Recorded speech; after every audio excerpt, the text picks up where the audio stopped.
call your name, and it will be in alphabetical order. Mr. Mike Garcia.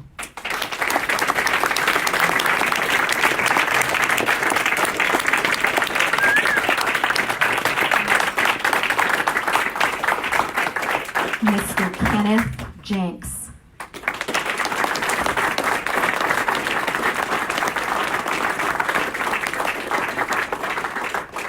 Mr. Steve Knight.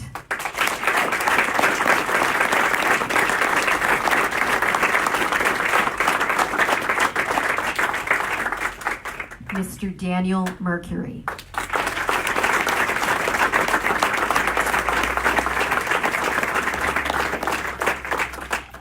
And at this time, I will turn the program over to our distinguished moderator and media talent, Mr. David Cruz of Salem Media.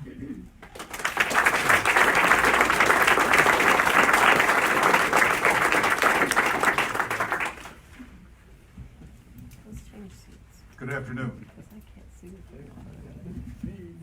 How is everyone? Good. Wonderful. California is watching us tonight. America is watching California District 25. I am but the bus driver here this afternoon. I'm the window washer. My point in being here with you this afternoon is in helping to bring out as clearly as I can the views, the positions, and the actions that these individuals say they're going to take on your behalf. I have before me questions that have not been shown to any candidate, also questions that have been submitted by the audience. Should you have more, please submit them to Ms. Deb Baber, and she will of course be the one to screen them and then bring them to me. The way we're going to conduct today's discussion, and it is a debate, so there's a couple of different things that we do. There will be an opening statement of 2 minutes each, starting with Mr. Mercury at the far end. Then I will begin a sequence of questions. The questions will be answered in 1-minute intervals. They've been already described, and the participants know this. If someone wants to respond to a statement being made by another candidate, they can raise their hand. I will identify you, and I would respectfully ask that you wait for me to call upon you. You will be given 30 seconds to reply. If, however, you say something about another candidate who is here this evening, this person should be able to respond as well. You'll be given 15-second rebuttals. And here's why. We've got so much material, we can't cover everything. They will be available to you as well following this conversation so that you can also ask your questions, and I would invite you to stay engaged. Fair enough? Sounds good. Let's begin. I'd like to first begin with Daniel Mercury with a 2-minute opening statement. Thank you, I appreciate that. My name is Daniel Mercury. I'm a husband, I'm a father. I'm a resident here in Simi Valley. I'm also a veteran. I served 2 tours, 3 operations. Operation Iraqi Enduring Freedom, Operation Iraqi Freedom, Southern Watch. You know, a lot of people are asking me, why are you running? What makes you think you're qualified? I love that question. Why do you think you're qualified? I believe I'm qualified predominantly because the Constitution says that I'm qualified. Because our genius forefathers knew that it was going to take more than just an Ivy League education.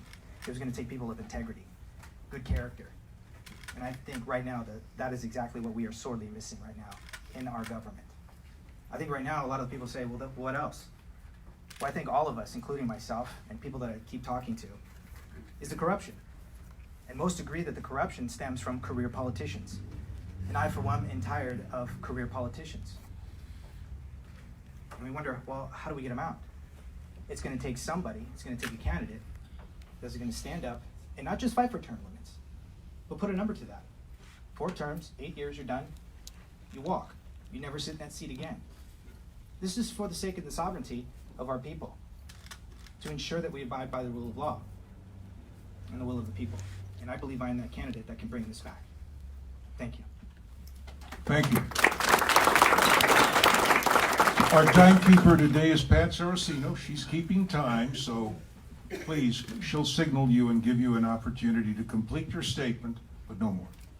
All right, next we have Mr. Kenneth Jenks. Good afternoon. So my name is Kenneth Jenks, and I'm a resident of Santa Clarita Valley for 30 years now. I'm a father, grandfather, 3 grandchildren, 8 and under. I served in the Marine Corps at age 17, a meritorious Marine Corps service veteran, campaign service medal veteran.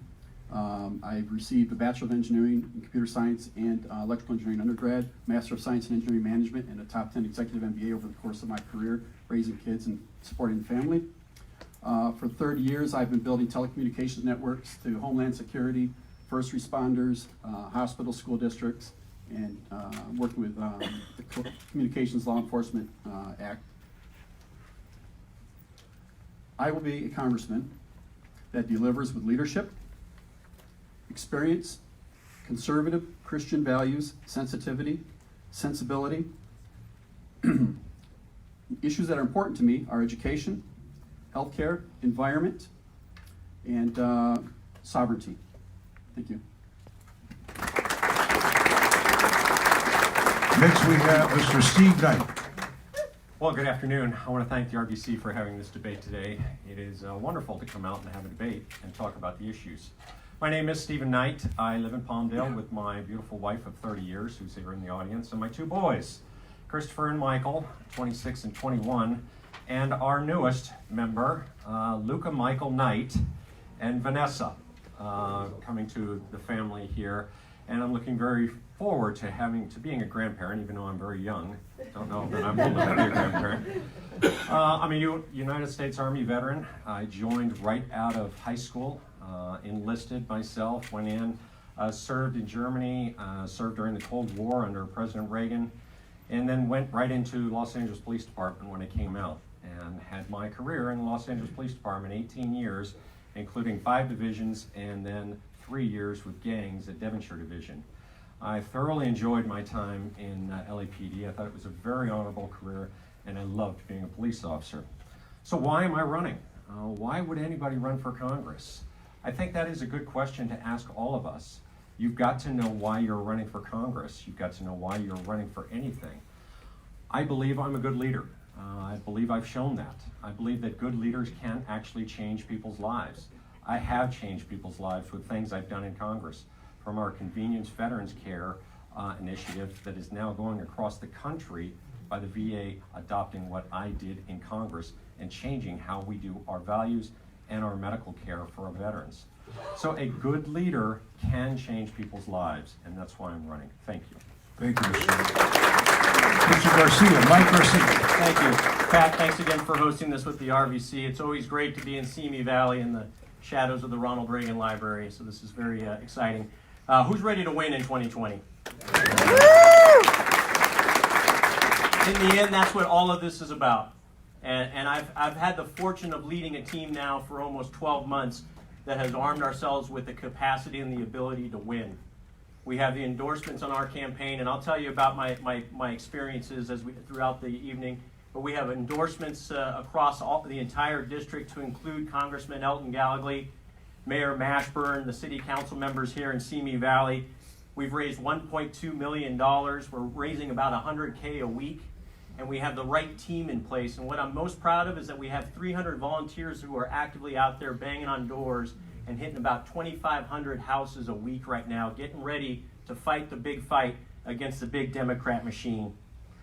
What's resonating with our followers is that I'm a patriot and I'm not a politician, that I'm a businessman and not a bureaucrat, and that yes, I'm a combat fighter pilot and I'm a leader and not a passive follower. This is why we've been gaining strength, earning the endorsements, and raising the money to the magnitudes that we've needed to keep up with our Democrat opponents.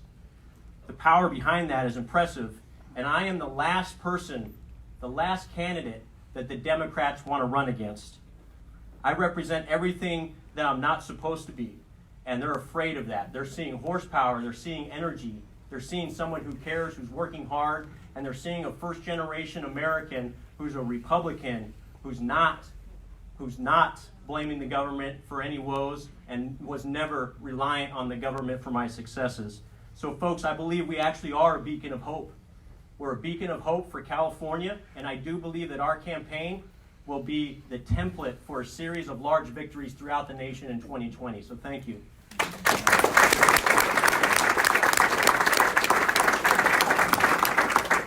Next, I'd like to invite a gentleman who is in the audience who is also running for this position, but for reasons that he will explain, he's not at the podium. Mr. Lozano, David Lozano, will you please come up? Certainly. Please come up. Because we want to be transparent. He will read a statement, no more than 2 minutes, and I have a question for him afterwards, please. All right. Just the light to your convenience. Okay. 2 minutes. All right, I'm under time. Hello. I'm going to read this so I can go faster. I'm David Lozano. I'm a longtime Republican who formally announced my candidacy for the 25th Congressional District just 7 short weeks ago. For the past 25 years, I've been working as a federal attorney in the 25th Congressional District, protecting the citizens and residents of Santa Clarita, Palmdale, Lancaster, Simi Valley, and the surrounding areas by negotiating and litigating to save their houses from foreclosure, their businesses from shutting down, and their lives and careers from shattering due to aggressive collection tactics by banks and lenders. Prior to becoming an attorney, I was a Los Angeles County Deputy Sheriff, where I made over 100 felony arrests and was involved in numerous life-saving rescue operations and investigative crime teams. Working as a law enforcement officer gave me the background and the skill to work directly with and for the mentally ill, drug-dependent, and crime-inflicted population that has infiltrated and currently consumes the 25th District, if not the entire Los Angeles County. I have worked as a legal analyst for the Connecticut State Legislature and a law clerk in Washington, D.C. I've also traveled extensively throughout the world, working in countries such as Egypt, Mexico, Turkey, Greece, Fiji, Australia, as a teacher, sommelier, restaurateur, international relations representative, underwater dive instructor, and explorer. By working throughout the world, it has taught me how business, governments, and cultures merge and cooperate to find solutions to problems in complex situations. I hold a Juris Doctorate degree out of Quinnipiac College in Connecticut and a bachelor's degree in political science out of California State University, Los Angeles. I've been happily married to my wife, Dawn, who's over here in the audience, and my 2 teenage boys, Christopher and William. I am a candidate with an extensive background and a vast array of experience. I am the only candidate that has declared that I have a solution to homelessness. I came specifically today to announce and declare that I do hold a solution to homelessness. This is something that just escalates. We've got 2 minutes, right? Okay. Sorry. That's okay. That's Sorry. all right. But I've got to be fair. Now, I do need to ask you a question. Why are you not up at a podium? All right. Unfortunately, the RBC announced invitations a month prior to the cutoff of qualifying for the candidacy for the congressional position, and therefore the invitations were sent out before I was even a candidate. So I actually just learned about the debate from a news reporter last week, and so when I contacted Pat here to tell her that I was available to debate, unfortunately she said that there wouldn't be enough room for me here in the debate. So she invited me to come and sit in the audience, and hopefully the moderator might ask me a few questions, and I'm certainly here afterwards for anyone to ask questions about my candidacy. Thank you. I'm going to ask Deb Baber to please come up.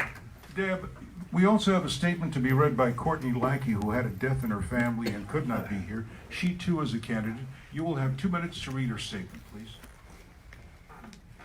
Thank you. My name is Courtney Lackey, and I have lived in the Santa Clarita Valley for 20 years. I am a wife, mother, and business person. My platform is freedom, family, and our future. I am running for Congress because I believe there is a huge disconnect between we, the people, and what happens in Washington, D.C. Corporate and special interests dominate and set policy, and we need to get money out of politics. I adamantly oppose corporate control of our democracy, and I will not accept any special interest PAC or super PAC funds. I will be beholden to no one except the people that I represent. We must deliver balanced budgets and eliminate the trillions of dollars of debt that will enslave our children and grandchildren. Having managed over $1 billion in assets for some of the largest pension funds and insurance companies in America, I have extensive experience in developing balanced budgets and fiscal strategies. I want to create a healthcare that is run by doctors and patients, not corporations and special interests. I want to empower parents and teachers through local control of education and school choice. I will be a fierce advocate protecting Social Security and fully funding veterans programs. I am confident that given the opportunity, I will make substantial change on behalf of our district in Washington, D.C. I would be honored to serve, and I humbly ask for your vote on March 3rd. Thank you, and God bless. There you have it. And Ms. Lackey said she might be watching our stream, so if you want to send your condolences to her on the passing of her dad, please. We miss you, Courtney. Thank you. All right, first question. I'm going to begin with Kenneth Jenks. And again, you have a minute to reply. Others can come in after the fact, and if you feel that you need to rebut, please feel free. The first question is, the Republican Value Center is founded on conservative principles. Specifically, what values are most important to you, and how will you champion these values in your messaging and in office if elected, specifically? Well, very specifically, there are several values that are aligned with each other. And healthcare, education are aligned very tightly with each other. So through demonstration leadership, I have raised 2 kids that both have master's degrees, double master's degrees, and a son-in-law with a master's degree. I have 2 master's degrees myself. I'm for school choice. I'm really concerned about the charter school system and what's going on there, and the inability to pursue that in terms of exploratory measures. But education and healthcare fall hand in hand, so well-educated population is also a healthy population. How will you champion these values? Yeah, so, one of the issues is funding. And when we give large monies to the school systems, unfortunately, it doesn't filter down to the kids and the students. That money goes to outside vendors, contractors, and folks of that nature. So what we need to do is have accountability and traceability for those funds that are delivered to the schools. We also need to know where the lottery money is going that was promised 30 years ago. Thank you. Any follow-up? Yes, Mr. Mercury. I believe one of the things that we also need to 30 seconds. We need to not forget about is God. And I think right now God has been removed out of our lives. If anything, I believe that if anything, our children are forgetting about their origins, their purpose, and where their destiny is. And it really follows God. I believe in Jesus, and then of course destination is heaven. When you remove that from our children, you remove that out of our country, we wonder why things are falling apart. And I believe we need to install and reestablish our faith in God in this country. All right. Anyone else? All right. Oh, yes. Okay, go ahead, Mr. Knight. So, absolutely. I think that Mr. Mercury has the point. It's values. To me, it's faith and family. And you instill your faith, you keep your faith, and then you work with your family. I think that those are 2 of the values that I look at all the time. Is my faith strong? My faith is very strong. Is my family strong? Yes.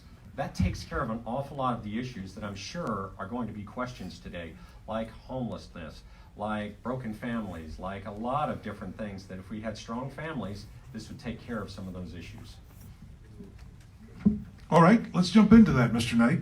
How would you promote, seeing that the RVC has a core list of values which include pro-family, specifically, how would you promote the foundation for a free society being the family? Well, I think it goes back to what do we expect in America? I mean, I expect that we're going to be responsible for ourselves. I expect that we're going to do the right thing. Now, the right thing might be different for some people as it is to me, and so on and so forth. But the fact of the matter is, if we're responsible for ourselves, that means when I get married, I'm responsible with my wife. My wife and I are partners now. I'm responsible to her, she's responsible to me. When we have a baby, we're responsible for this baby, and we're going to raise that child in the way that we think is fit. I think that that's one of the values that might be a little bit lacking. We are so willing to just let things go in America and just say, oh, that's the way it is there, and that's the way it's going to be, or it's broken there. How can we fix it? If we're responsible and we go in and we say we want people to be engaged and be responsible for themselves and for others, things get better, and that's a value.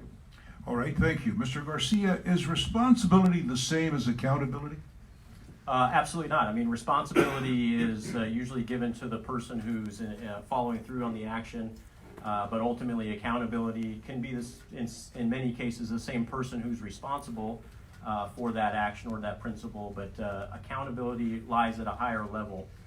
And as the head of a family, or as a parent, or as a grandparent, I believe a critical piece of that is being accountable for your family and teaching your children and fellow Americans and neighbors how to be responsible for themselves, but also accountable for So in themselves. public office, is a person serving public office responsible to those who elected him, or accountable, or both? I think it's both. Yeah, How? I think first of all, we are responsible to our constituents in that we need to represent them. We need to communicate with them. We need to boil up the issues that we're seeing in our district to make sure that we all have a voice in Washington D.C. within the swirl of all the noise out in the swamp, right? It's the responsibility of the member of Congress to represent their constituents. Thank you. But it's their accountability that matters, and you all should hold us accountable in that regard. Mr. Jenks, you have a response. Yeah, really the two issues there on accountability and responsibility is that some congressmen will go to Congress, they'll act as a trustee of their constituents. Other congressmen will go and they'll be the voice of their constituents. I will be the voice of the constituents. not the Mr. Knight, trustee. you have a response. Yeah, absolutely. I think you've got to be accountable. When you're on the campaign trail, it's all about kind of rhetoric. That's really what it comes down to. I'm telling you what I'm going to do, and please vote for me as opposed to one of these three gentlemen. So it's that thing that I've got to get them to vote for me. I've got to get them to vote for me. You get to Congress, you're accountable for those words. Those actions better back it up. And so if you're in Congress and you didn't back it up, then that's just rhetoric. I actually backed it up. My words meant the same thing as my actions. All right, Mr. Mercury, go ahead. Yeah, I believe also too, when it comes to accountability, I think it's important that the person that you're going to be putting into office gives you something to hold them accountable. So and that means that we have to also involve everybody. For instance, we have the model that a lot of people in Congress are following when it comes to incorporating a law, rather than having their constituents or the people of their district come in and debate on the constitutionality of a law. They have a requirement to invite them in to show that they want to be held accountable. So who's the boss? The politician, the elected official, or the people who got him there? The people. The people are the masters, and your representative, we're the slaves. We are the servants. That is how it's supposed to work. You tell us what to do, not the other way around. Thank you. Mr. Garcia, what committees in Congress do you feel best qualified to serve in? The two biggest ones would be the House Armed Service Committee and then the House Appropriations Committee. Why? With my background in the military, I've seen a lot of the frontline issues that our current military is facing after 19 years of military conflict. But also as an aerospace executive, I've seen where a lot of opportunities and efficiencies can be gained within the DoD budgets.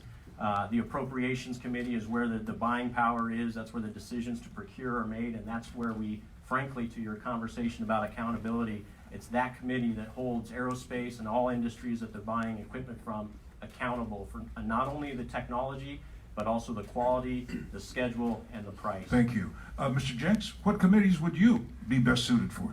I've been on several technical committees as well as finance committees. With a background in finance, mergers, acquisitions, valuation, so that I can lead the nation and the district in financial matters that are relative to traceability of our funds and where they're going. And tired of this leftist, communist, socialist agenda, taking our money and sending it wherever they want. I'm sorry, I missed the name of the committee. Finance committees. Okay. Any other comment? Mr. Knight? Sure. So I sat on Armed Services, Science, Space, and Technology, and Small Business. I think those fit this district very well. They sit very well. Armed Services is known as kind of a B-plus committee. It's not really an A committee like Appropriations. If you're on Appropriations, you're an appropriator. That's what you are. You stay on Appropriations, you don't get any other committees. So you're an appropriator. When you get on Armed Services, you're kind of like an A committee, but they say because you're at Armed Services, we're going to allow you to have other committees. That's why I got to sit on 2 other committees and 7 subcommittees. So how important is the aerospace industry in California District 25? How would you see that? Well, I think it's monumental. I think that when you're looking at high-paying jobs, the aerospace industry has been #1 out here. We've got movie making and we've got other different industries out here, but aerospace has been king for many years.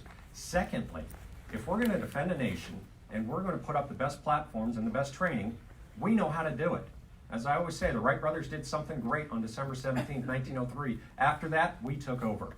So we've been building airplanes, and we've been doing it the best right here in Southern California. Thank you. Any response or challenge?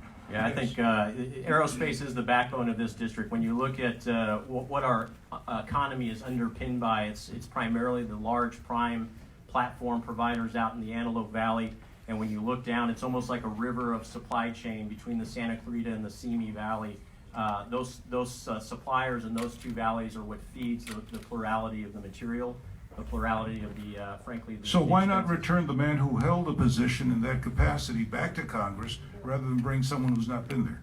Well, I think there's two fundamental differences, but the biggest one between Mr. Knight and myself is I believe that in the past 19 years, especially under the Obama administration, we did not invest enough money in our military. And the mantra back then was to do more with less, and it broke our fleets, it broke our troops, and the op tempo was way too high for what we were given at the time. So now is the time to double down. This president's done an amazing job in making sure that the DoD budgets are $750 billion or higher for the next 5 to 8 years. We need to keep that tempo. We need to hold the Pentagon accountable and get more bang for the buck out of that money. But we absolutely need to modernize right now because we're way behind in several forms. Mr. Jenks?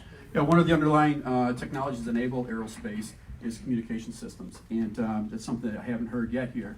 But the communication systems, telecommunications, broadband, and all of these underlying enablers in engineering are what's driving aerospace as well. And what we have to be especially careful of in this area is cybersecurity. I am an expert in cybersecurity, been working with cybersecurity for 25 years. So I think that is an area that we need to focus on as well. It's not just the dynamics of the mechanics of aerospace. It's all of these underlying technologies that we have to be careful of. Thank you. Mr. Lozano, I want to ask you a question. If you could step up to a mic, please.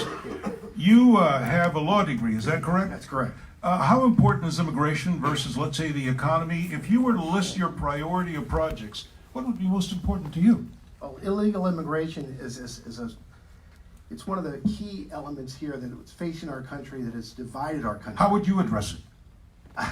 The first thing I would do is I would, of course, strengthen our borders, which our president is currently doing. But at the same time, we have to look beyond our borders. We have to find out what it is that our country is not doing for our illegal immigrants here, in the sense that we need to be strengthening the other countries as well. Because if you talk to these illegal immigrants that come across, they say they really would prefer not to actually leave their country, but their countries are such disarray that they have to leave. They're scared of their lives and everything else. We're a leader in the world. We should be helping all these other countries as well. Well, why do you think, Mr. Mercury, is that really our responsibility? No, I don't believe it's our responsibility to be the police of the world. If anything, your representative has a duty first and foremost to the people first, which means we have to first ensure your sovereignties, then we have to do everything by the rule of law, and of course respect the will of the people. And the will of the people right now is they've had enough of the influx of people coming in here. So what we need to do, first and foremost, is to put a moratorium on the borders for at least 2 years so that we can get a better handle on the infrastructure, so that then we can figure out how to better expedite to get people in here in a more humane way. Your response to that? And as I first stated, it was to strengthen the borders so that we wouldn't have illegal immigrants coming across. That was my first statement. Thank you. Thank you for your reply. Mr. Knight, what's most important to you, DACA or the wall? Boy, border security has always got to be number one. So border security, if you don't have border security, continued problems will happen. So border security has always been number one. It's not something I just campaigned on. I've gone to the border 23 times in all different places. The border security is problematic. If we continue to let it be problematic, then we're going to keep getting issues. But if you build the wall and people build tunnels under it, how would you address that? Well, that's why I always say border security, because border security doesn't just mean a wall. Well, tell me what that means to you. Border security means new technologies that we've used in Afghanistan and Iraq. It does mean more boots on the ground. It does mean sensors in the ground like they use in Israel. It does mean a whole lot of issues other than just saying a wall and nobody can penetrate. You're saying soldiers. Boots on the ground mean soldiers. Well, I'm saying ICE, yes. Okay. ICE. Okay. Sir. Look, border security, sovereignty, it's a three-legged stool. We have to deal with not only securing the border with the walls, the physical structures, we have to deal with the electronics and surveillance systems, and then we have to change policy. And so something that's broken is our immigration policy system, birthright, and a whole lot of other issues that we have to address. And we need to address these issues as a three-legged stool. Thank you. David, if I may Yeah. just tag on that, it's interesting to me that just a couple of weeks ago in Lancaster, that Mr. Knight said he would pass DACA today. But the reality is we need to secure the border first. There's about 8 conversations we should have before we pass DACA. Border security is one of them, giving the resources to our Border Patrol agents, investing in the technology, stop offering free incentives to people who come here illegally, streamline the naturalization process so it doesn't take 20 years, and then we can have a meaningful conversation about what DACA looks like, when is it going to be passed, and who's going to be eligible for it. But it's a national Thank security you. issue. I saw that report. How would you respond to that, Mr. Knight? Yeah, absolutely. So I sat on a caucus in Congress. No, but that- how would you respond to the question that was asked here, Oh, which was about DACA today? You just said you'd rather No, first secure the border border. security's always been number one. I said that, yes, I would sign into DACA, and I've said it all along. I said it when the president said he would. I said it when the president said he wouldn't. So absolutely, I would do that. But border security has always been number one. Ever since I sat in Congress on a bipartisan caucus, ever since I've been campaigning, ever since I've been in Congress, border security's always been number one. I want to add, Mr. Jenks, one last comment on There's that. a big difference between saying and doing. I've been in business 30 years. If I go to work and I say I'm going to do something, if I say I'm going to do something, I have to get it done. So there's a difference between saying and doing. I'm the guy that'll deliver. Wait. I'm just trying to understand why you would make that comment. Do you say somebody here is saying but not doing, or? No, I'm just trying to understand why you said that. I heard the words saying, I heard the words talking. So if we want to get things done, we need to do things. And that means to be assertive in our seats and assertive in the House. All right, Mr. Knight? Absolutely. There's I guess you must think that's directed at you. Boy, let me tell you, a lot of things are going to be directed at me. I can tell you that. I can tell you there's 4 people up here that are going to say things to you. Absolutely. There's one person up here that's going to say something to you and actually back it up by what he actually did. By 25 for the 25th, I've got about 50 accomplishments, but we put them down to 25 because I said it and I did it. Thank you. Thank you. Let's go to one of the other values of the Republican Value Center is pro-Second Amendment. Upholding the right of individuals to keep and bear arms, a natural, inalienable right that predates the Constitution, secured by the Second Amendment. What does this mean to you specifically, Mr. Jenks? I'm going to go back to my opening speech, which I didn't have time to give the whole thing. Our country was given birth in 1620, precisely 400 years ago, in a set of fundamental beliefs, including freedom of religion, freedom of speech, liberty, justice, hard work, innovation, and the yearning to succeed. Most of all, unalienable God-given rights. These beliefs were tested following the Declaration of Independence and during the Revolutionary War. We know how this turned out, we the people. In tribute to Black History Month, our beliefs were tested again during the Civil War. Harriet Tubman, an African-American woman with unshakable Christian faith, would be the first woman in American history to lead a military unit into battle. Those are Christian values, and those are why we're here. All right, Mr. Mercury, go ahead. Yeah, I think that we are definitely pointing this needle in the wrong direction when it comes to our Second Amendment. I am pro-Second Amendment, but I think right now what we're doing is we have a lot of politicians, case in point in Virginia, where they're chipping away at it and trying to use words, that don't exactly mean what they say. I think right now what we need to start doing is starting pointing the needle really more towards the criminals. For instance, if a sexual predator has to register as a sex offender when they get out of jail, well then I fail to see why we're not actually applying that same principle to a gun violent criminal and have them register as a gun offender and then put them under cyber monitoring as well. This is what we need to start doing when it comes to getting control. Thank you. On that same line of the Second Amendment, what is your position on concealed carry and where, Mr. Garcia?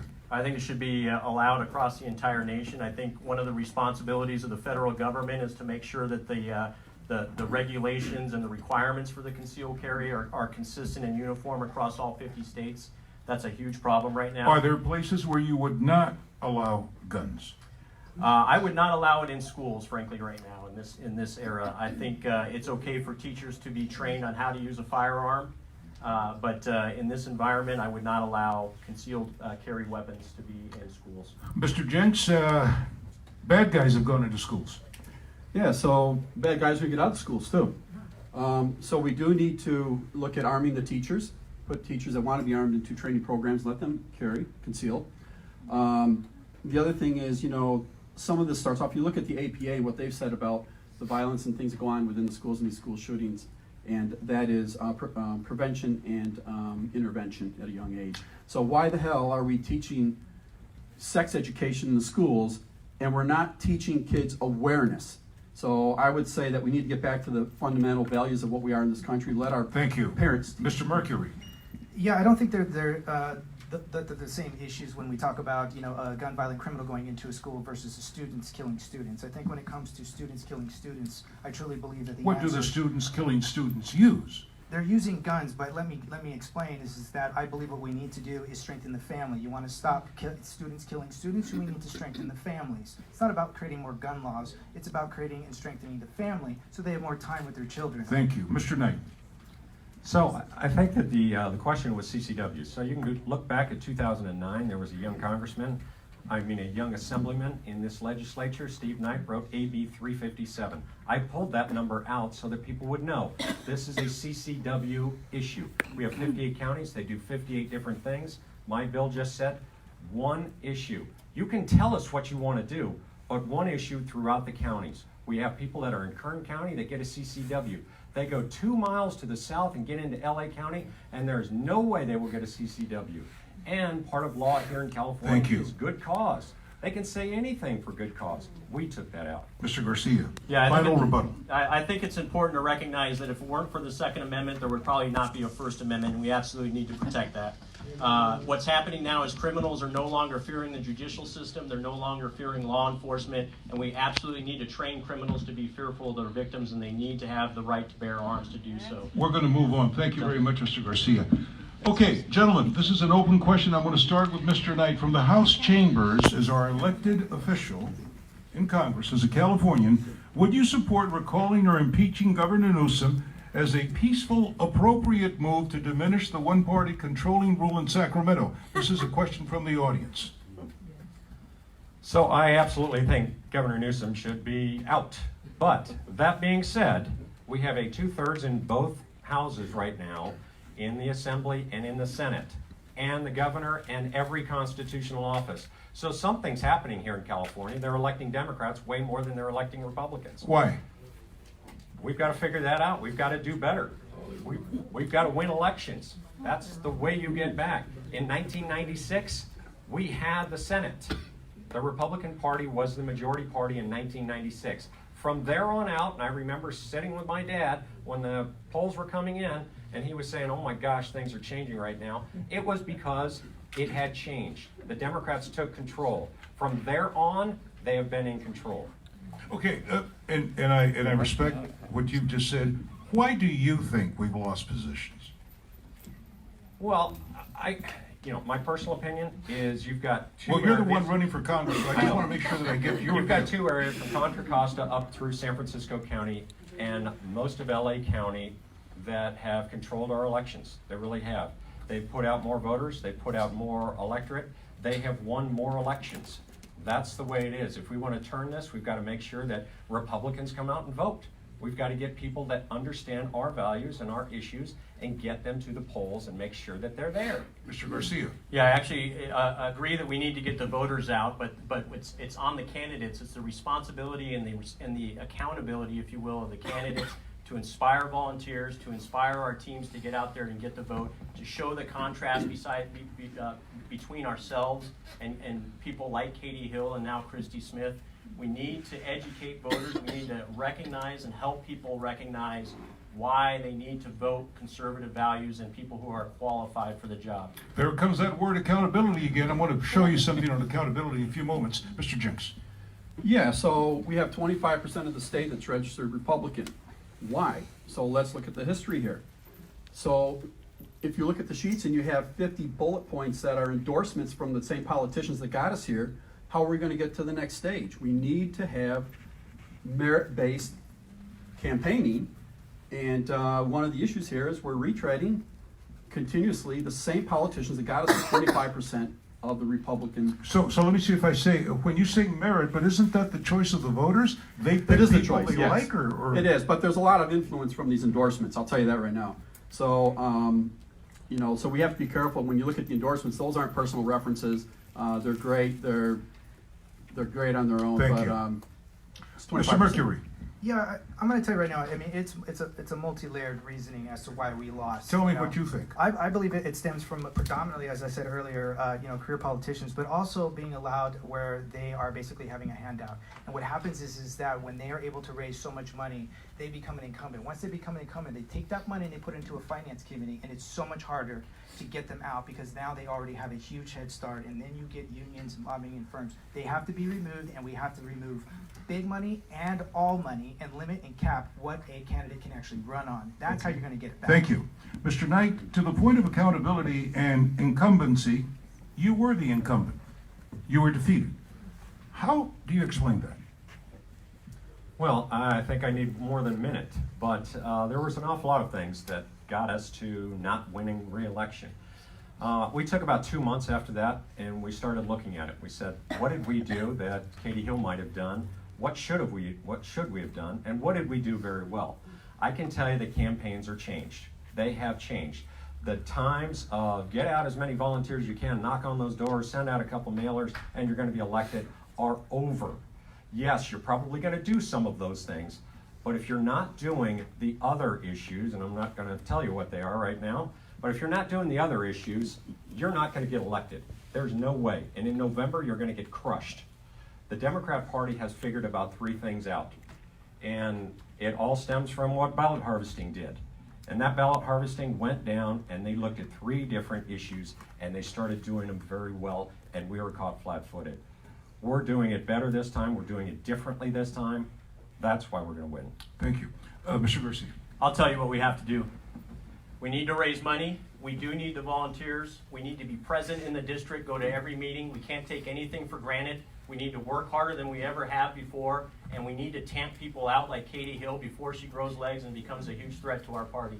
Right now, we're seeing that with Christy Smith, and I look forward to holding her accountable. We need to do the ballot harvesting initiatives better than they are, and we need to raise money. And my campaign is raising money at the same pace right now that my Democrat opponents are raising money, and that is absolutely critical. And I disagree. The endorsements do matter, and those are judgments of characters. When you have men like Elton Gallagly and Keith Mashburn behind you, Mike Judge here locally on the city council, those are huge supporters, and those aren't just names that came behind you for no reason. All right. Mr. Jenks, you had a comment? No? Okay. Okay, Maybe I'll comment on that. I thought I saw your hand, but That if was not. Steve. Go ahead, Okay. Steve. Steve, go ahead. And I agree, you know, endorsements do help. They absolutely do. And having endorsements of congressional members that are actually in office really help. To having McCarthy and Elise Stefanik and Steve Scalise and people like that that are actually doing the work in Congress right now, right today, really help. I agree. But the work is the candidate. Whoever's going to come back after March 3rd and start battling for the Democrat, y'all better get behind, and we all better get moving, because this in California is very difficult. And it's not just a slam dunk just because you get the party nomination. Thank you. All right. Let's talk about that point. One of the other questions that came my way was this. District 25 is identified nationally as a swing election. How has your campaign demonstrated its ability to win in November against an influx of millions of dollars from the opposing party? I'd like to begin with Mr. Mercury. Well, as I said on my website right now, I'll tell you right now, I still believe when it comes to campaign endorsements and it comes to campaign contributions, I believe that takes an integrity-driven race and turns it into a popularity contest. So I think what I'm looking at right now is people to run a little bit more on integrity, and also too, we have to be able to beat people when it says that we're going to turn away, super PACs. We're going to remove all of this kind of money when it comes into us trying to race against people who we know are already corrupt. Yes, Mr. Jenks. Yeah, I know there's a candidate here that's raised a lot of money, so I want to, in defense of this candidate, I want to say that it's not integrity. It's not an issue of integrity to raise money. It's an integrity issue if you spend it wrong. Okay, anyone else? Yes, Mr. Garcia. I think a key I is- think we're talking about you. Well, I appreciate that. Thank you. I don't lack integrity, I can tell you that. The key for me was to get in early. That's why I looked at the data on the heels of the loss last year, looked at all the forensics data there, saw what went wrong, what went right. After 4 months, I decided to get in early. And in order to win a race against a large Democrat machine, you absolutely have to get in early You have to raise the money, you have to raise the viability, get the endorsements. I am supported by some political action committees, and I'm very proud of those, and frankly, those are how we are going to keep up with the bigger Democrat machine. Veterans, Combat Veterans for Congress, the SEAL PAC, the War Veterans Fund that's backed by members of Congress like Dan Crenshaw. These are huge tailwinds for my campaign that I'm absolutely proud of. Another one is actually the Animal Wellness Action PAC, because we have a soft spot, my wife Rebecca and I have a soft spot for animals. So these are the types of team building exercises we've been doing over the course of the last year, and this is how you beat the large Democrat machine. Thank you, Mr. Garcia. I want to make sure that I got the answer and I understood it, because if I don't understand it, I can't convey it to the audience. Is viability important? Is electability the same thing? Mr. Knight, may I begin with you? Sure. A little bit. I'm going to say it's kind of a little bit fuzzy there. Viability is somebody who can win the election in November. Can you win in November? Yes. So viability is not who can win the election in March 3rd. March 3rd is going to take 3 of these folks out of the running. That's what it's going to do. Who can win in November is the viability. That's where we need to be, and that's where the party needs to be, is to make sure that someone can win in November. Your response to that, Mr. Garcia, and then I'll go with Mr. Mercury. Yeah, I'm not trying to be difficult, but I actually believe it's the other way around. I think you can be viable if you've got an organization, you're raising money, but if the candidate isn't putting in the hard work, if the candidate's message and platform isn't resonating with the district, if it's not representing the district, then he or she is probably not electable. What I take pride on is the fact that we are viable. We've talked about the infrastructure, but more than half of my 300 volunteers have never been in politics before, because they are resonating with the message of a patriot, of a citizen legislator going to D.C. to protect us. And to me, that's what the essence of electability. Katie Hill was electable because of her charisma, because of her hard work, but obviously there was no qualifications underneath that. Do you agree with that, Mr. Jenks, that Katie Hill was elected because she was likable and fun and different? I personally wasn't interested in Katie Hill when she was campaigning, so I heard her speak a few times on television, and I just kind of turned it off. No experience. I heard she likes parties, but anyway, that's... I was raised in a certain, look, I was raised in a certain way, and I don't speak about people if I don't know them. I understand. And, but the point being, as a candidate, no, she never should have been there. She has no experience. She had no business being in Congress. A lot of people differ with you, though, and she got in. Mr. Mercury. Yeah, I'm going to have to kind of agree with exactly with what you're saying. Yes, she did resonate. Yes, she had that fresh vibe. She had that, that ability to be very charismatic, and that's something that, lets you know where, somebody can have viability. But when we talk about electability too, again, it's, everybody in our district who has the heart, the willingness to come up here, that right alone says that you've got something to offer. And so we need to be very, aware of these things. But yes, I believe that's how she came in. Mr. Knight. Yeah, I wouldn't laugh at that. She got elected right here in this district, and we've got to be aware of things like that. So what I'm talking about in doing things different, last week I spoke in front of 4,500 people face-to-face, 4,500. 2,000 of them have never registered to vote. Until now, 2,000 of them have never registered to vote. Pretty sure they're going to vote for me now, but that's something new, and that's what we've got to do. And we can't just go out and talk to Republican groups. We've got to talk to everybody. Our issues and our ideas work. They Thank work. you. Thank you, Everybody Mr. will buy into it. Thank you, Mr. Knight. Mr. Jenks, one last time. That's it. We got to move on. Sure, Katie getting into office wasn't just Katie's fault. It's our fault for not getting out the vote, and I support what the other candidates are saying about getting out the vote and registering. How important, this question, I'm going to begin with Mr. Garcia. Time is flying. How important is that the person elected from this district support President Trump? It's absolutely paramount. I think in the wake, especially of the last week, seeing that Congress has become effectively a caricature of itself, this president has the potential to do amazing things for this country beyond what he's already done for us. He's an 800 horsepower engine right now that's strapped to a 100 horsepower clutch in the form of the U.S. House of Representatives, and we absolutely need to support this president. Do you support President Trump? I absolutely do. I did vote for President Trump in the primary. There's some bad gouge out there. I did vote for President Trump in the primary, and I stand behind him. What's resonating with me from this administration is that he wasn't a politician. He was a businessman. He was an outsider from outside of D.C., and he came in with no political agendas. He came in with no loyalties to any political machine, and he truly is only serving as a servant you. to the nation.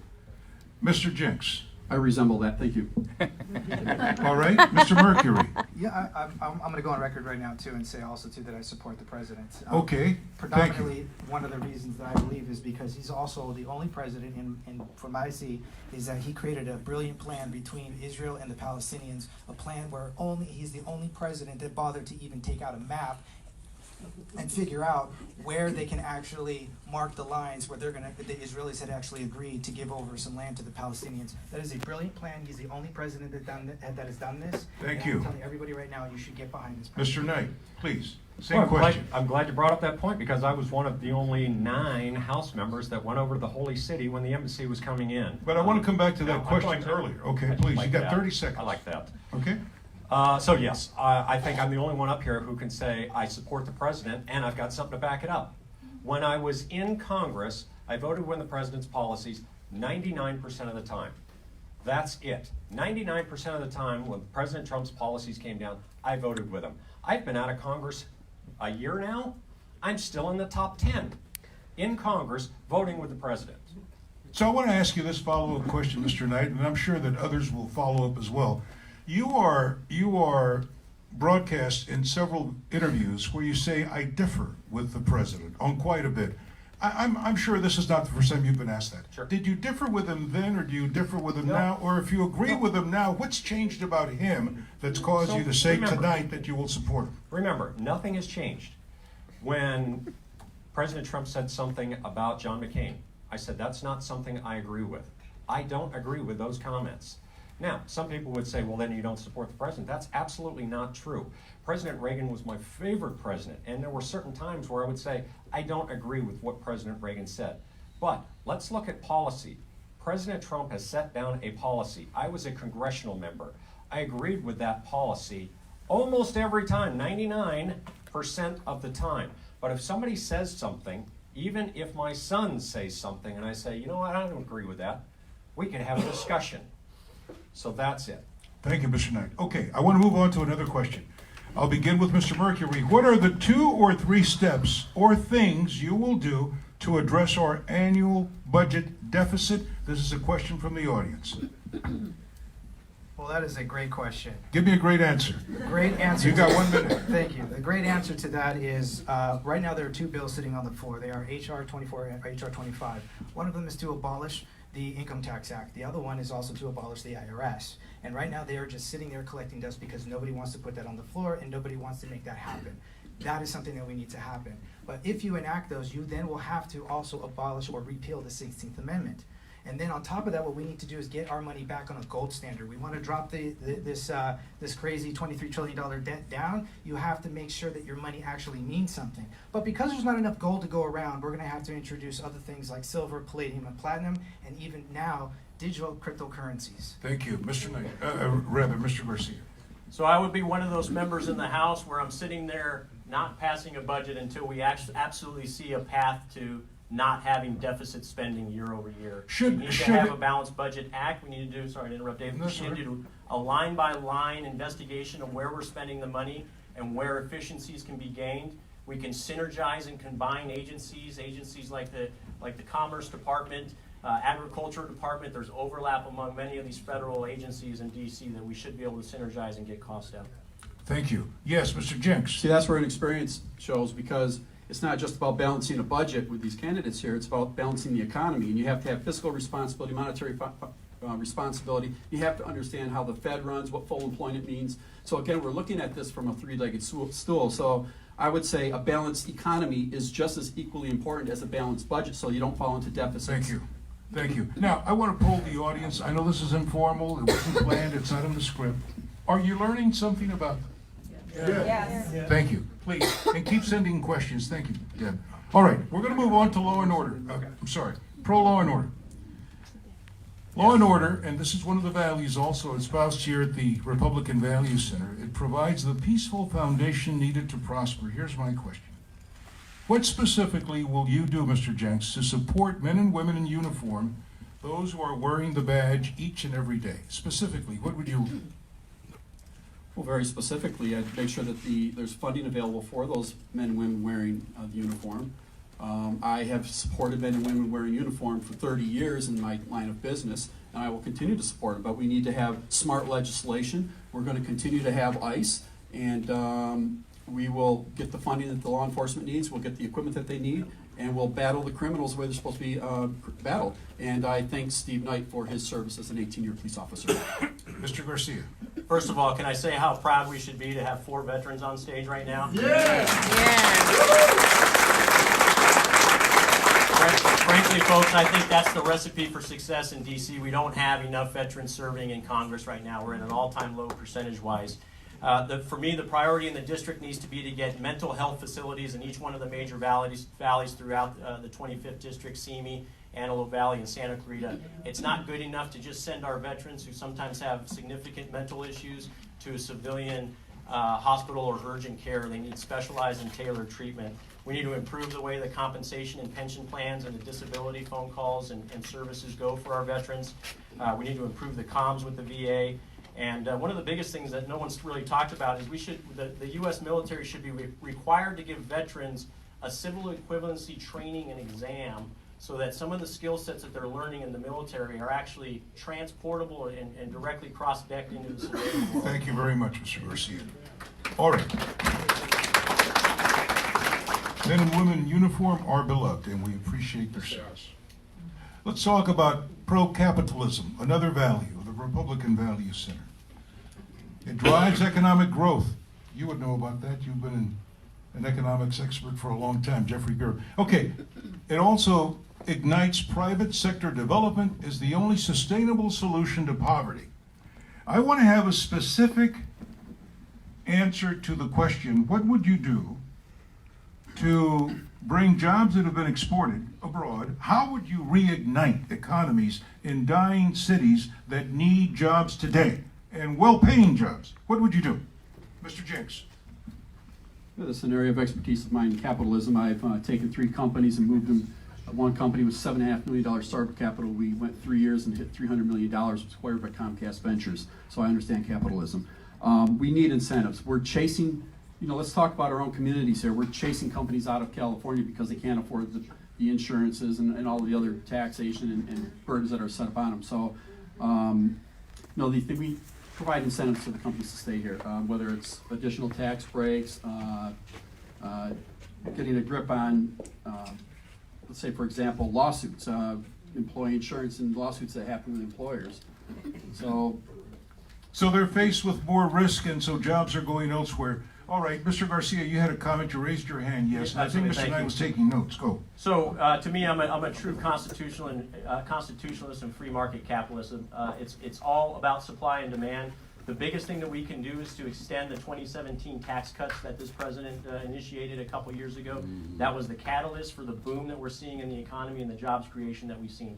Those are not permanent. They come up for a revote. And if we elect someone like Christy Smith, who's never passed up a tax bill that she hasn't seen, or that she has seen, we will see our federal taxes go up in a couple of years. So we absolutely need to do that. Thank you. Mr. Knight, you're next. And remember, I was in Congress when President Trump came in. One of the greatest things that President Trump did was he knocked out a lot of the red tape and a lot of the regulations so that business could go out there and boom and bring more employees and expand and all that. How could we make it better, Mr. But Knight? I'm going to tell you, when I was in the city council, we looked at local zones and enterprise zones and things of that nature.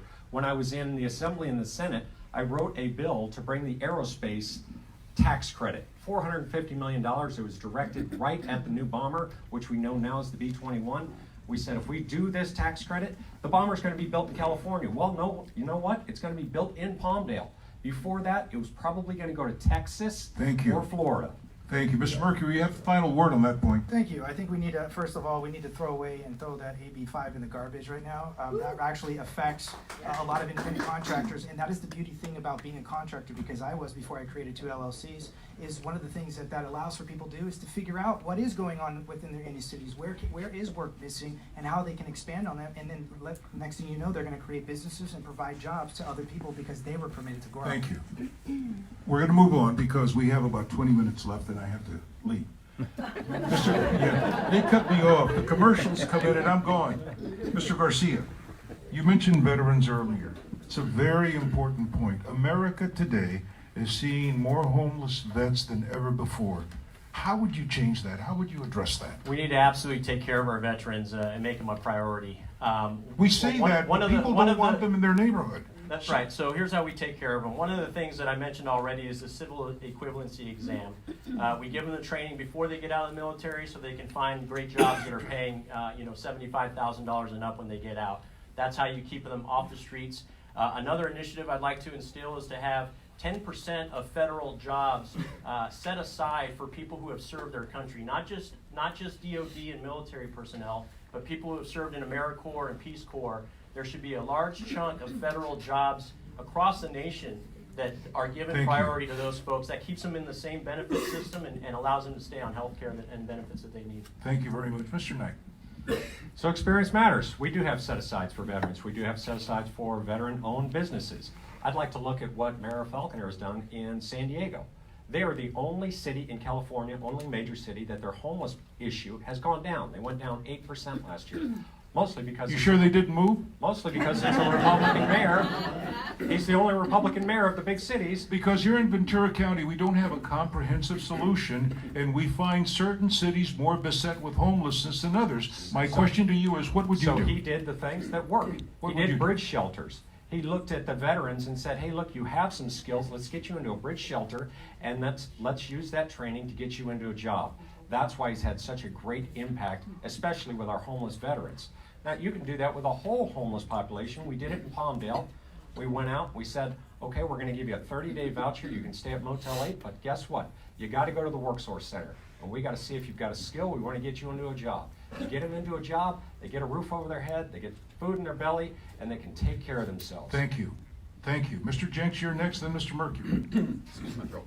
Yeah, so I agree with the training issue. When the vets are leaving and exiting the military, we do have to have aggressive training for these fine patriots, men and women. The other thing is I work with the American Legion Post 43 and the VFW, and we do service a lot of the homeless vets there. We have meals and other things. But I think the core issue here is training, and I don't know that it's mental health, but there is training issues that we need to take care of. We need to have specific programs that can bridge these veterans over. We have some in place, but we need to. Thank you. Mr. Mercury. Well, there's already some avenues right now for military when they get out. It's called TAP class, at least in the Navy it is, but it's not extensive enough. It's about 2 days. In some parts it can be up to 5. That is not nearly enough. It needs to be much more extensive, maybe up to 6 months worth, to really try to acclimate when you get out of the military. It is a big transition for a lot of them, so that's one thing we can do. But we talked about the homeless, and one of the things that's not being talked about too is that there are more vacant homes on the LA County side, up to 60,000 vacant homes, than there are the homeless population. And there are already programs right now that are working, like the Continuing Care of Alliance, that have incentives to get these people to open their buildings. So I fail to see who is not talking to these owners of these buildings to open up their homes for the homeless. Let me really take note and commend you each for trying to be creative with your responses. I appreciate on that question, okay? So let me come back with this one, self-reliance. Ventura County is an example of something going on with local governments. I'm talking about municipal and county. We're bleeding on social services and not enough on investment that generates growth and vibrancy. I want to ask Mr. Knight, if you were in Congress today, how would you help Ventura County, where most of these people live, how would you, and Los Angeles County, how would you help us in a way where we're picking ourselves up and at the same time we're investing into the future and not having our social services bleed us into deficits that we cannot pay? You know, first, I don't think you need any help picking yourself up. I think that the federal government can have an issue. Now remember, the federal government is not here to help you in every situation. I always love that word from the government. Well, excuse me, Mr. Knight. Hang on. No, because what you're doing is you're splitting semantics here, and I knew exactly what I was asking you. What I was asking you is, how can we be partners in the private-public sector so that we can grow our economies Absolutely. locally? Because up there in DC, they don't know what we're going through down here. We've got a flat economy here in Ventura County. Absolutely. So how would you help us? So, absolutely. So, government can look in there, and I brought up tax incentives that you can do locally. You can bring in zones into your locality to say, okay, we're trying to attract aerospace. We're trying to attract the movie-making industry. We can use these tax credits. We can use this zone, if we create this new zone, to get the synergy right here and bring them in. That is something that government can do and government has done. But a lot of it is the connection from the local government to the state government, and then the federal government can come in and kind of umbrella and help out in that. But you don't want the federal government to step over what the local government is trying to do. Local government knows exactly what they need. They know what they're trying to get to. Ask them, work with them in concert. Don't just say, I'm from the federal government, I'm gonna do it. You work with a local government. Thank you. All right, Mr. Jenks, I think you were next. Yeah, I was just going to say on this issue, we need to have better cooperation between the public universities, the private universities, and young people that are attending university. I'm a guest lecturer, as also on multiple academic advisory committees, and I hear it all the time. These young students don't know how to take the next step. They've spent so many years sitting in chairs and opening up textbooks. So we need to have better cooperation in terms of internships and things like that between the public and the Thank private you. sector. Mr. Mercury. Oh, okay. Mr. Garcia. Yeah, there's 3 key initiatives that I'd like to see happen from DC in partnership with California. One, even though we're not in a drought right now, now's the time to start investing in our water infrastructure. Think outside the box. There's a great opportunity for a public partnership between the Army Corps of Engineers and the state of California to enhance efficiencies of water to the district. 2, there's a massive opportunity right now for solar power and battery storage, to where when we have power outages that have plagued us, we can be self-reliant within our own solar systems without being responsible or accountable to Edison.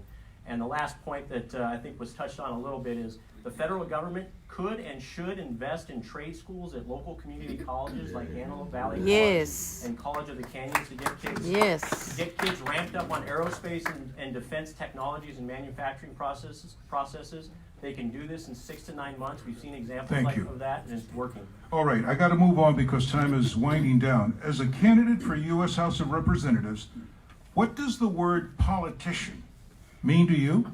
And what distinguishes you as someone who understands the community and a role of service, being a servant leader? Mr. Jenks. So a politician to me is, I'm not one, so it's hard to describe what a politician is. So first off, I'm a businessman. I think that those that serve in the Congress should be representatives from the community, of the community, and for the community. So that to me is a servant, and that's what I will take to the House. Okay, fine. Mr. Knight, what is the difference between a servant leader and a politician to you? So look, when the Constitution was created, they made the House of Representatives very close to the people. They wanted them to be elected every 2 years. They've made the Senate very deliberative or slow. They gave them 6 years to figure it out. The House of Representatives is the representative. They're the ones who go out into the community. They deal right directly with you face to face. Can't run and hide and be in San Francisco. They've actually got to be face to face. So that's what a representative does. Goes out to the community and understands. Almost every one of my bills or ideas came out of the community. We worked with the community and we said, okay, this is something we can do, and that's how we got to a bill. Thank you. Mr. Lozano, I've not asked you a question in a bit, but I would like to ask you to respond to that point, because you mentioned it in your declaration that you are not a politician. May I ask you to step up to a mic? What does the word politician mean to you, and what will you be if elected to this position? Always, a politician has always been a leader to me. I've looked up at all the past presidents, all the past political leaders before me, and I find that to be something to look up to and to follow and try to use as a guide. We've had some incredible politicians in our history, and you could learn from them and take what you've learned from them and try to make it even better. Thank you. Thank you very much. Mr. Mercury. Yeah, I think a politician to me, when I was growing up, it meant that a politician was never mean what they say. And to me, a servant of the people are people who actually don't want to be in office that long. They just want to do what's necessary, what's right, and they want to abide by the people in their district and who they represent. Thank you. Mr. Garcia, did you have a comment? I think the horse is dead, but for the most part, politicians need to be held accountable. I think the key to a good politician is why are they running, why are they serving in office? Can they make ends meet in the real world, either before or after they're in office, or are they trying to make a living off of public service? And that's a big deal.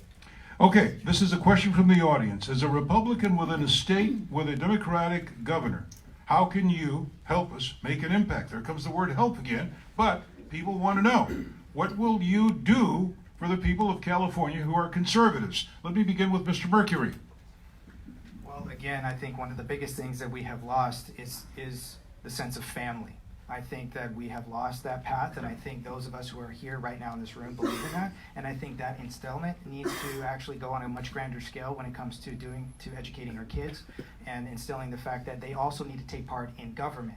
I actually had the privilege of speaking to one of the high schools here in Simi Valley, and that is something that did not happen when I was growing up, is getting your kids involved in understanding just how powerful they really are, and that they need to ensure that power stays in their hand so that they get, when they become an adult, what it means to protect their sovereignty and freedoms. It starts at the youth so that it carries over into the next generation. All right, Mr. Jenks? Yeah, I think the issue here is collaboration, because we have everybody fighting each other. It means hold your ground for one as a Republican, but also means to collaborate with your opponents in the House. So the Democrats, the Libertarians, the Independents, we need to collaborate with them and find common ground in the center. But that's really the key here. We don't see enough collaboration. It's just a lot of infighting going on. Anyone else? Mr. Knight? So I'm going to give you two numbers, number 1 and number 5. Number 1, when I was in the Senate, I passed more legislation than any other Republican in the Senate. Now, you can't pass a bill in California as a Republican without getting Democrats on your bill. We had co-authors from the Democrat Party, and they understood that this was an issue and it needed a problem solved. Number 5, I was the 5th most bipartisan member of Congress my last term. That means that I actually worked with everyone. We had a problem, we got to solve the problem. It's not a Republican problem, it's not a Democrat problem, it's a problem. How do you solve the problem? You get people together, you work on the issue, and you solve it. Thank you. Yes. The question, I believe, was how do we provide hope to conservative Republicans in California? How do you make an impact? Yes. I think it's a one-word answer, and it's win. I think if we win in this district with the special election happening on March 3rd, just a few weeks from now, we would make a huge symbol across the nation and be an inspiration to not only Californians but the entire nation, that typically purple or blue districts can be recovered with the right candidate. So this brings us to the real gut question. And it has to be asked. Mr. Mercury, can you win? Not would you like to, would you be passionate? I'm just asking, given what has just been said, can you win? I'm going to answer it this way. I used to run track and field, and one of the things that I was really good at was running the 100-meter dash and the 200-meter dash, and I was also a junior Olympic qualifier. But one of the things I wasn't very good at, though, was always winning at the 200. But the one thing that my coach used to tell me was, don't worry about who's in front of you. Worry about the end goal. And the more I kept thinking about that, the more I realized it didn't matter where I was at in the race, it mattered where I was going to end up. And that's why I believe I'm going to win. All right, Mr. Jenks, same question. Marines never surrender, so yes, we can win. Mr. Knight. Yes, I can absolutely win. We've looked at this race, looked at kind of the issues and what's in front of us. We've also looked at what's failing not just in this district, but what's failing across the state and what's failing across the nation. I've talked to an awful lot of people and they say, we've got to change, we've got to do X, Y, and Z instead of always doing A, B, and C. So, yes, I can win, but we've got to change the way we think and change the way we do things, because if we're going to win this seat, we could win Valadeo's seat, we could win Mimi Walters' seat, and Dana Rohrbacher's, and the list goes on to win these seats back. But we've got to be willing to do a little bit different and connect it to things that we've done good in the past. Mr. Garcia. Yes, I can win. I would not have gotten in this race back in April if I did not think I could win or would win. Knows he's won before the fight begins, and the losers figure it out about halfway through the battle. So that was the value of spending the 4 months looking at all the data and getting the support of the local community and making sure that my message, that my resume, and that my history would truly resonate with the constituents of the 25th district. So yes, we will win. There is a question from the audience. I need brief answers on this one because there's another one right after that. It's just a big one. The people are asking, aren't 4 of you guys dividing the conservative vote? Isn't this something that you should be talking about so that we don't end up having split our own vote? Mr. Knight. No, we're not. We're not. We do polling about every week. We look at the polling, we figure out where the votes are and what's happening, and if there's any changes. If there's a change here, if there's a blip there, it looks a little bit like an EKG, but not that much. The split is not there. I can tell you right now, Christy Smith is not getting a split because she's out there running and she's not got fine people like this running against her. But the split is not there. You're going to see a Democrat and a Republican on March 4th. All right, Mr. Jenks, same question. Are you splitting the GOP vote? Candidates don't determine who's going to be on the ticket, and the voters decide who is elected. So I would say that no, we don't split anything. As a matter of fact, we do have a group of candidates here that can't be compared with the Democrat and the other parties. This is a fine group of candidates up here. Thank you. So that's the way it is. Mr. Mercury. I'm going to have to second that. It definitely comes down to the voters. It comes down to who you believe is going to best represent you. But it really is in the voters' hands. So I don't believe that we're necessarily dividing everybody. If anything, I think it's giving everybody hope that you definitely have strong candidates, all of us that are up here right now, that are Thank willing you. to do the right thing by our community. Mr. Garcia. Yeah, I don't think we're dividing ourselves, but math and physics are stubborn things. So by definition, having as many people running, we are splitting the vote.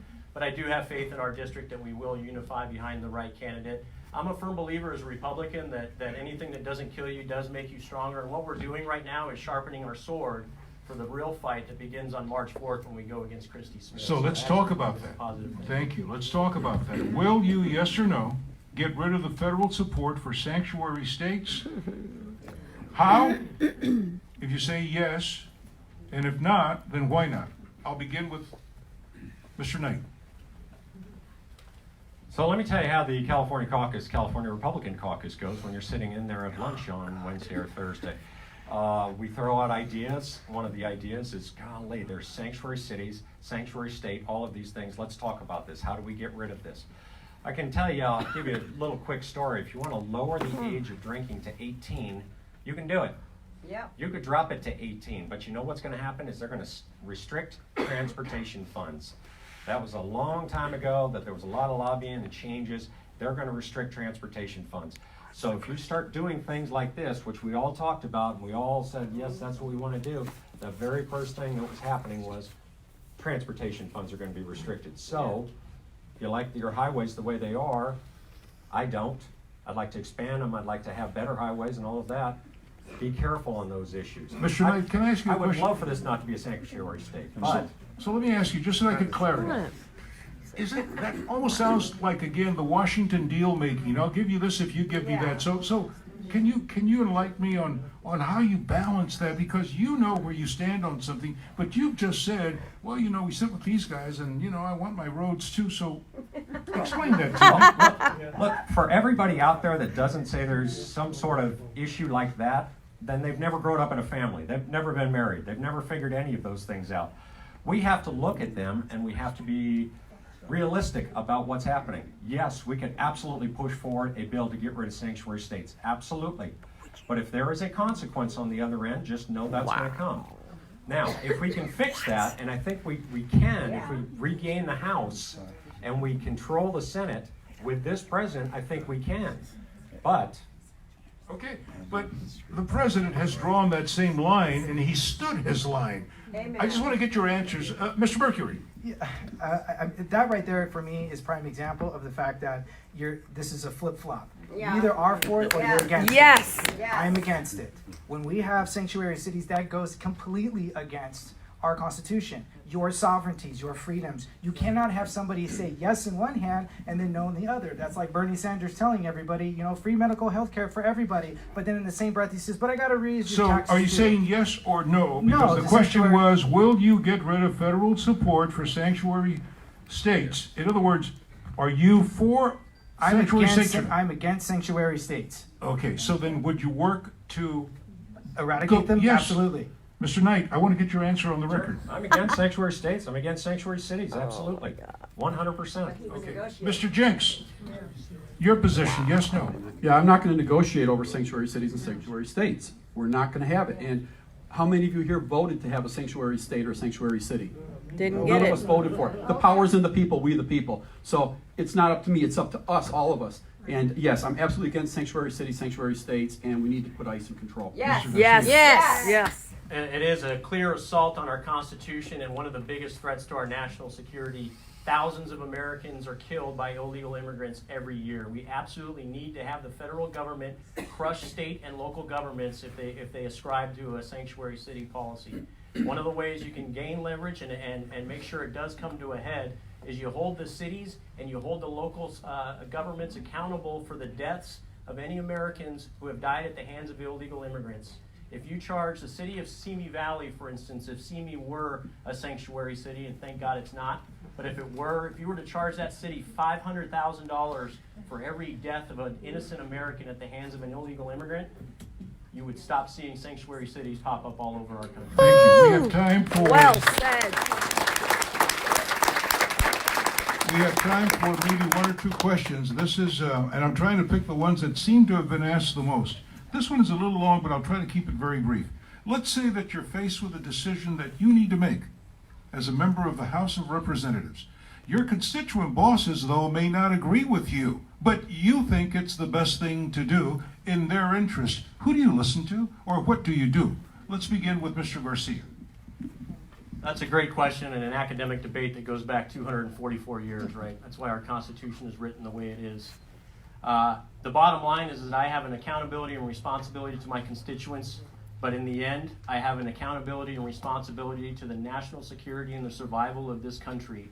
If ever those two interests depart or decouple from each other, I have a responsibility and accountability to explain to my constituents why I feel the way I feel, have a conversation, whether it's a town hall. Frankly, I don't believe a representative should ever shrink away from a town hall. That's good conflict, that's good friction. We all evolve from those conversations, and that's what makes us better as Thank you. Americans. Mr. Jenks. Yeah, I agree along that line. We have a federal constitution and we have a state constitution, and the federal constitution comes first. So yes, that needs to be communicated to the constituents, and always first be the voice of the constituents, and then try and have a settlement on those issues that Just to be clear, but the question phrased by the audience member used the phrase constituent bosses. Do you see them as your bosses? You're their employee? Absolutely. All right, Mr. Very Mercury. simple. Mr. Mercury.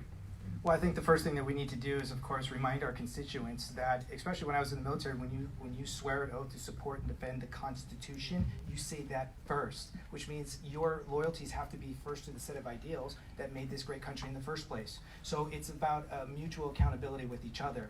And so that's one of the things where if the county or the people, if our constituents are going in the wrong direction, it is also our responsibility to ensure Wait. But your- now that's a subjective decision. You're saying that they're going in the wrong direction. No, I'm They saying may- if that's the case, and it has to be based on the Constitution, you have to make sure that what is being talked about is arguably founded on the Constitution. So If you're it's going to look at the outside of it, Constitution. I yes. get it.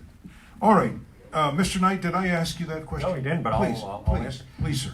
Absolutely. That's why you go to the constituents and you say, how is everything going? Obviously, we take an oath to the Constitution. That is where our loyalty is. But remember, we're representative for this district. We must know what's happening in this district and talk to them and understand what they're saying. Thank you. All right, one more question, then the closing remarks. Yes, no. Will you support term limits, Mr. Garcia? Yes. Would you like to say why? So yes, no. That's fine, I got your yes. It's on the record.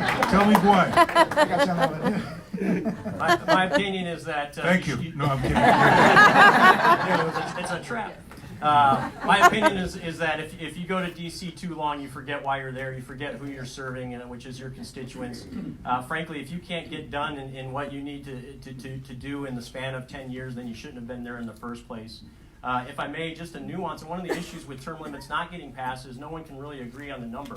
I heard the number 8. I ascribe to the number 10, others is 12. So that's the challenge, All right. to get a 2/3 majority. Thank you. Mr. Knight, I'll go just down the line. Yeah, absolutely. I'm fine with term limits.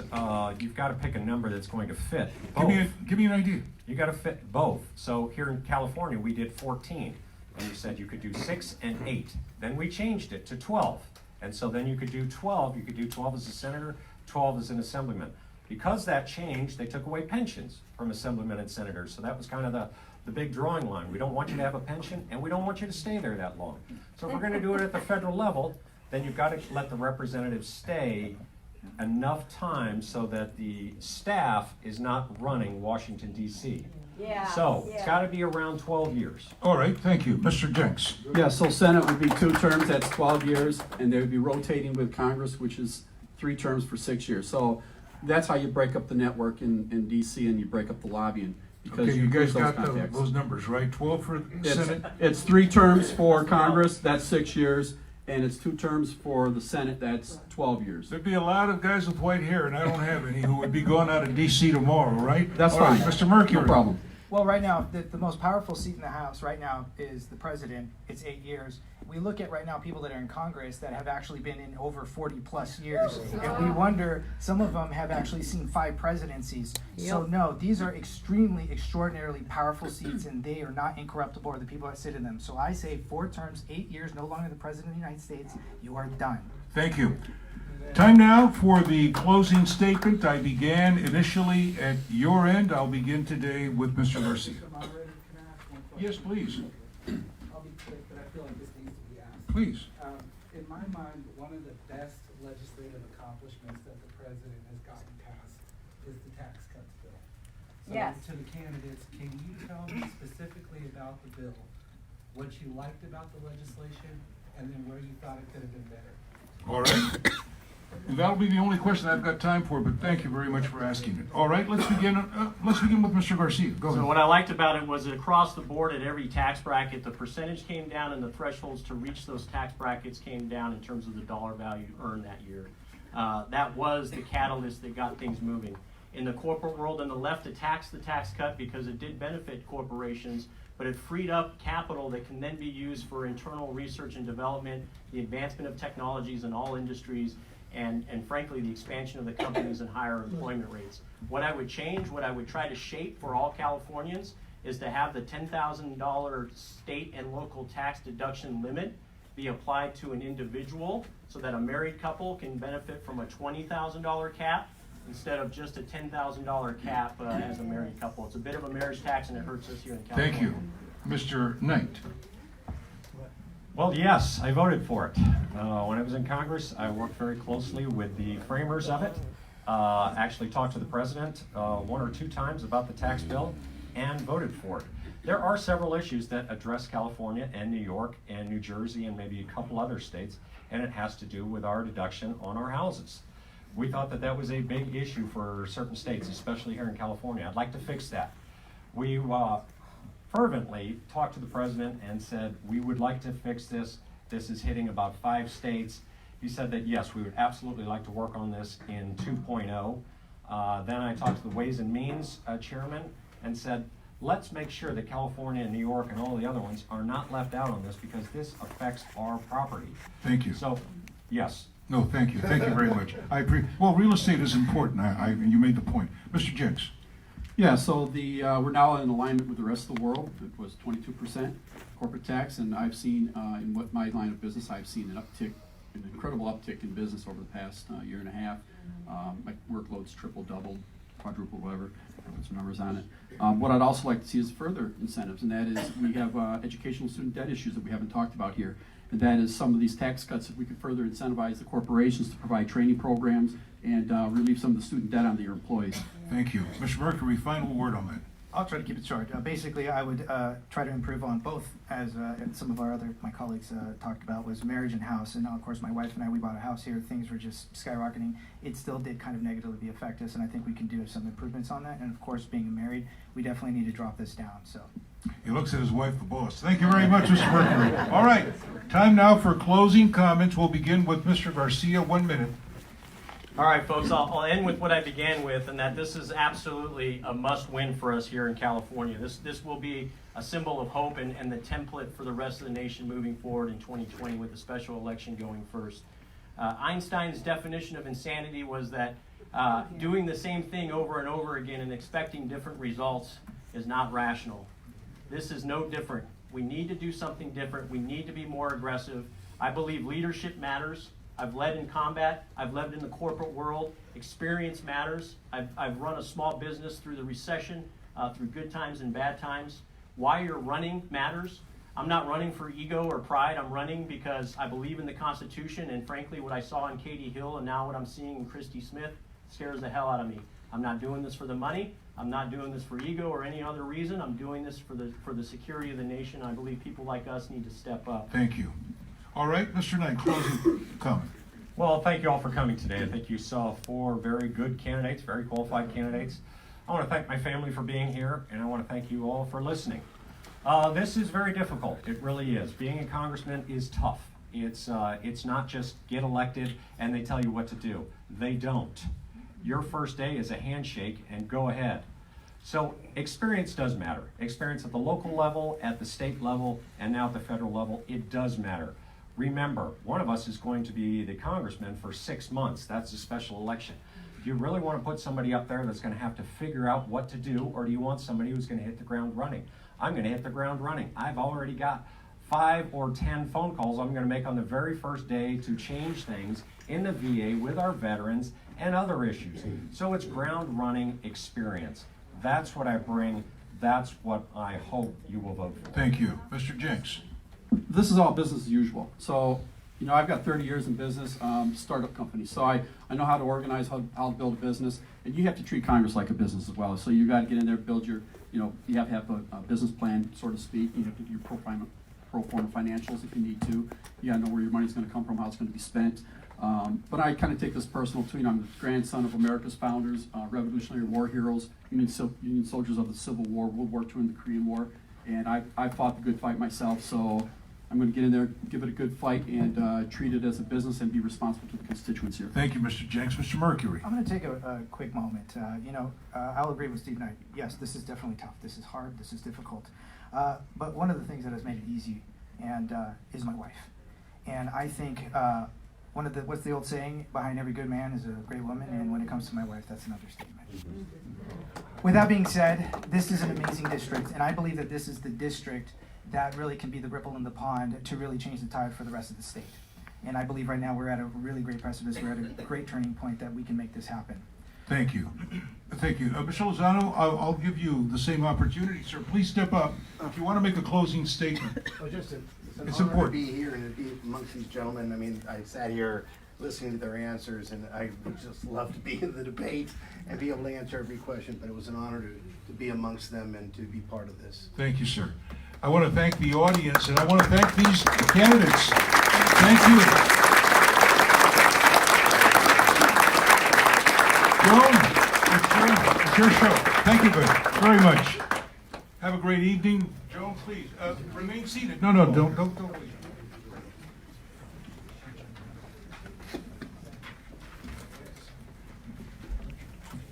Thank you for joining us at the RVC for this important debate.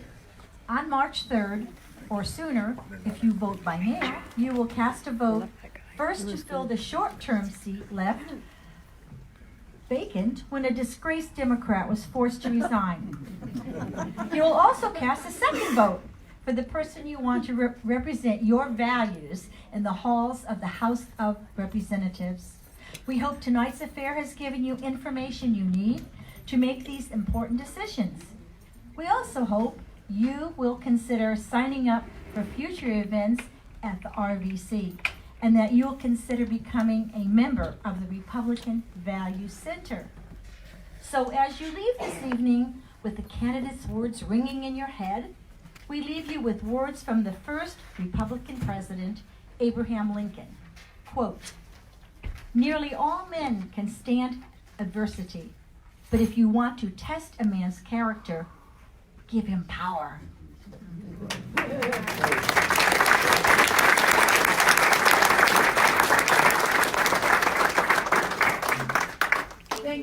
Thank you all for being here. sorry. We do have refreshments, light refreshments. The candidates are here. Ask your questions of all of them. Thank you By the very way, much. our headquarters is about 100 feet that way, so if you guys want to join us at our headquarters, you can do that as well. Oh, hello.